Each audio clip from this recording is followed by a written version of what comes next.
വടക്കുംമലയിൽ നാളെ ഇറക്കിയിട്ടുണ്ട്. എന്തോ അപകടമുണ്ട്. ഷേവ് ചെയ്യണം. ഒരു ചായ.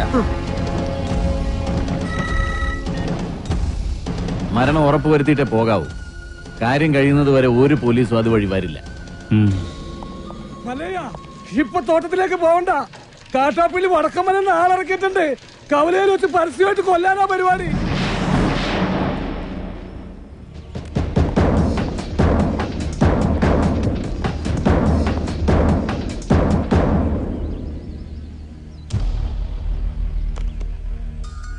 തോട്ടത്തിലേക്കല്ല, കവലയിലേക്കാ പോകുന്നത്.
കലക്കി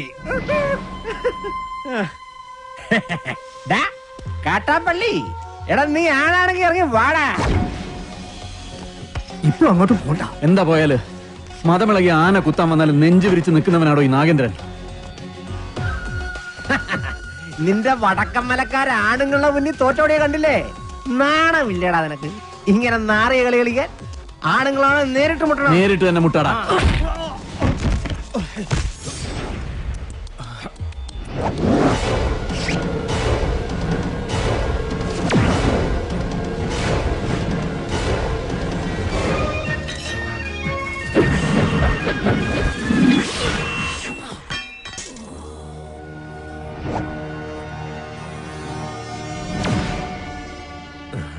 ഇത് നിന്റെ നെഞ്ചിന് നേരെ എറിയെന്ന് അറിയാൻ മേലാഞ്ഞിട്ടല്ല.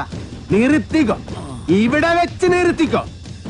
ഇല്ലെങ്കിൽ ബയറുകീരി കോടലി പുറത്ത് വന്ന് അത് നിന്റെ പട്ടി തീട്ടിക്കും. നിൻകെ നൻപക്കെ ഗൊത്തില്ല, കാട്ടുപുളി നായിന്റെ പട്ടി മോനെ.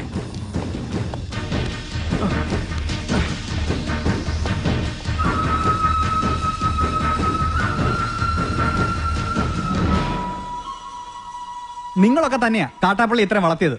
ഒതുക്കണമായിരുന്നു, വളരെ മുമ്പേ ഒതുക്കണമായിരുന്നു. അറിയാൻ പാടില്ല, പക്ഷെ അവനെ കൊന്നിട്ട് ഞാൻ ജയിലിൽ പോകാൻ പാടില്ല. എന്റെ ശത്രു വേറെയാ. എന്റെ അച്ഛനെ 16 വെട്ടുവെട്ടിയിട്ട് കടന്നു കളഞ്ഞ എന്റെ ആജന്മ ശത്രു വീരു.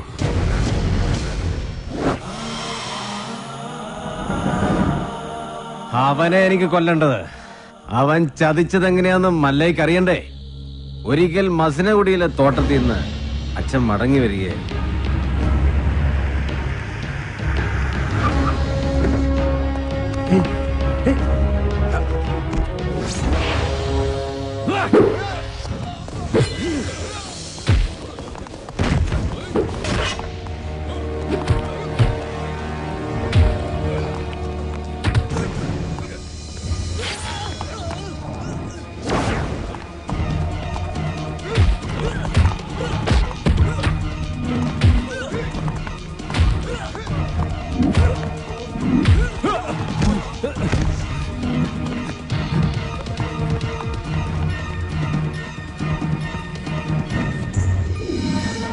ഇവന് കന്നഡ മാത്രമേ അറിയൂ, മലയാളം തീരെ അറിയില്ല.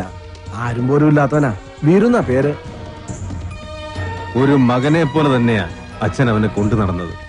ഒരു കൂടപ്പറപ്പിനെ കിട്ടിയെന്ന് ഞാനും കരുതി. പക്ഷേ അച്ഛനെ ആക്രമിച്ചവനെ ഒരിക്കൽ പോലീസ് പിടികൂടി. അവനിൽ നിന്ന് ഞെട്ടിപ്പിക്കുന്ന സത്യമാ ഈ ഗ്രാമം അറിഞ്ഞത്. വീരു അവന്റെ സംഘത്തിൽപ്പെട്ടവൻ തന്നെയായിരുന്നു. ഒരു സഹായിയെ പോലെ കടന്നുകൂടി വൻ കവർച്ച നടത്താനായിരുന്നു അവരുടെ പദ്ധതി. ഇത് അറിഞ്ഞതോടെ എന്റെ അച്ഛനെയും കുറുപ്പച്ഛനെയും ആക്രമിച്ച് പണം തട്ടിയെടുത്ത് അവൻ ഓടി. പക്ഷെ അവൻ ചെന്നുപെട്ടത് ഞങ്ങളുടെ ആശ്രിതനായ വടിവാള് വാസുന്റെ മുന്നിലാണ്.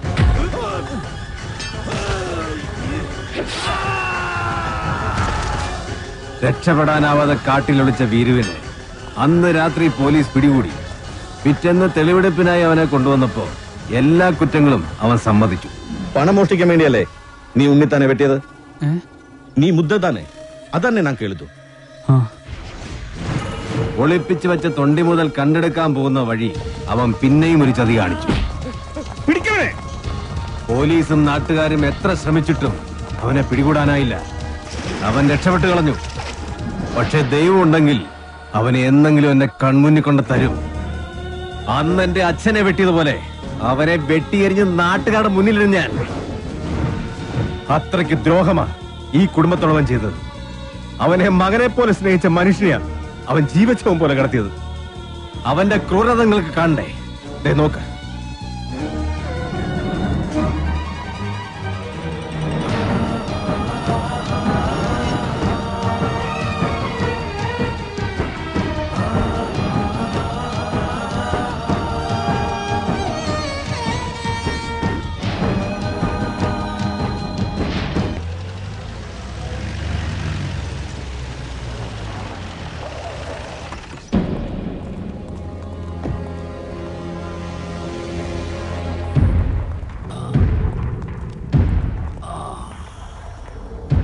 അന്നേ ഞാൻ നിന്നോട് പറഞ്ഞതാ വേണ്ടാത്ത പണിക്ക് പോണ്ടാന്ന്. കേട്ടില്ല. ഒരിക്കലും നന്നാവില്ലെന്ന് തീരുമാനിച്ചുറപ്പിച്ചവരോട് ഇനി എന്ത് പറയാനാ? ഇവനെ ആക്രമിച്ചതിന്റെ പേരിൽ മല്ലയ്യക്കെതിരെ ഉടനെ കേസ് ചാർജ് വേണ്ട. ഒരു നിയമത്തിന്റെ രാഷ്ട്രീയത്തിന്റെ സഹായം എനിക്ക് വേണ്ട. നാഗേന്ദ്രനെ ആക്രമിച്ചതിന്റെ പേരിൽ പോലീസ് കേസോ? അത് വേണ്ട. എനിക്ക് ജയിക്കണം. ഈ നാട്ടുകാരുടെ മുന്നിൽ വെച്ച് തന്നെ എനിക്ക് ജയിക്കണം. അവൻ എനിക്ക് വിട്ടേക്ക്. ആ ഡോക്ടറെങ്കിലും ഇവനെ കാര്യങ്ങൾ പറഞ്ഞ് മനസ്സിലാക്ക്. ദേ കല്യാണം കഴിഞ്ഞാൽ പിന്നെ ഇവനെ നിയന്ത്രിക്കേണ്ട ഡോക്ടറാ. ആ എനിക്കൊരു മീറ്റിംഗ് ഉണ്ട്, ഇറങ്ങട്ടെ. സ്റ്റിച്ച് ഇടണം. അതിനു മുൻപ് മരവിപ്പിക്കാനുള്ള ഒരു ഇഞ്ചക്ഷൻ എടുക്കണം. വേണ്ട, മരവിപ്പിക്കാതെ തന്നെ ചെയ്താൽ മതി.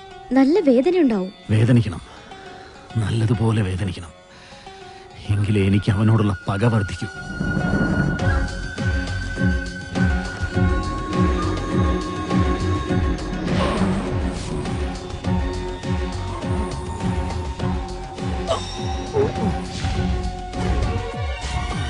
എന്ത് പറ്റിയതാ? മതമിളകി ആന വന്നപ്പോ നെഞ്ചും വിരിച്ചു നിന്നതാ. അത് കുത്തിയേച്ചും പോയി.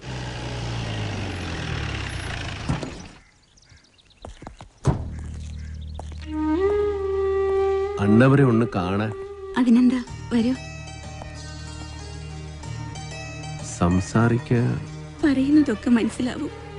മറുപടിയൊക്കെ കണ്ണീര് കൊണ്ട. നമുക്ക് നല്ല ഡോക്ടർമാരെ ചികിത്സിക്കാൻ ഇനി ബാക്കിയൊന്നുമില്ല. പ്രത്യേകിച്ചൊന്നും ചെയ്യാനില്ലെന്ന് എല്ലാവരും പറയണേ. ഞാൻ ചായ എടുക്കാം.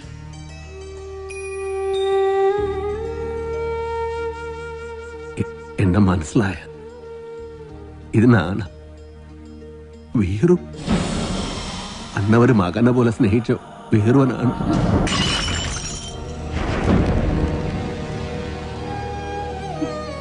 എന്തിനാ വീണ്ടും വന്നത്? അവശേഷിച്ച ജീവൻ കൂടി എടുക്കാനോ? നിന്നെ ഒരുപാട് സ്നേഹിച്ച മനുഷ്യനോട് എന്തിനു നീ ചതി ചെയ്തു? എല്ലാരും കൂടെ എന്നെ നാ ചെയ്തിട്ടില്ല. എനക്ക് ഇവർ ഭഗവാൻ മാതിരി. ഭഗവാൻ ആരെങ്കിലും ഉപദ്രവിക്കുമോ? എന്നെ വിശ്വസിക്കണം. അമ്മയെങ്കിലും എന്നെ വിശ്വസിക്കണം. ഞാൻ ആരെയും സാധിക്കില്ല. ആരെയും സാധിക്കാൻ പറ്റില്ല എനിക്ക്. ഭഗവന്ത എല്ലാ കുത്തരം ഇവരെന്നെ ഈ സ്ഥിതിയിൽ ഇട്ടെത്തിയ അണ്ണവരെ ഒന്നും പറയും. ഞാനല്ലെന്ന് ഒന്നും പറയും. മതി, പൊയ്ക്കോ. എന്റെ മോനോ നാട്ടുകാരോ അറിയുന്നതിന് മുമ്പ് ഈ നാട്ടിൽ നിന്ന് തന്നെ പൊയ്ക്കോ. ഇല്ലെങ്കിൽ നിന്റെ ജീവൻ പോലും അപകടത്തിലാവും. അയ്യോ, എന്ത് പറ്റി? അയ്യോ, എന്താ ഇത്?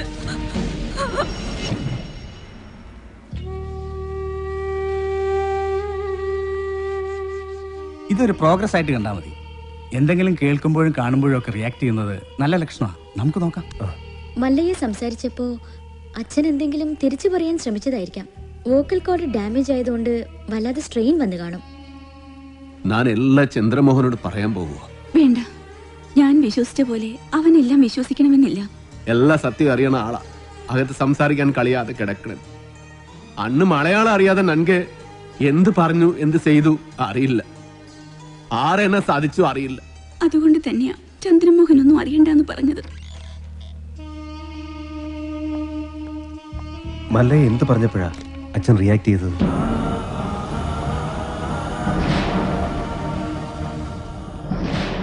എല്ലാത്തിനും അവസരം വരും. ഇപ്പൊ ഒന്നിനും പോകണ്ട.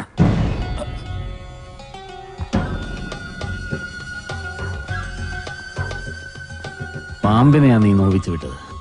സൂക്ഷിച്ചോ. എല്ലാറ്റിനും കടുക് കീറി കണക്ക് തീർക്കുന്ന ഒരു ദിവസം വരും.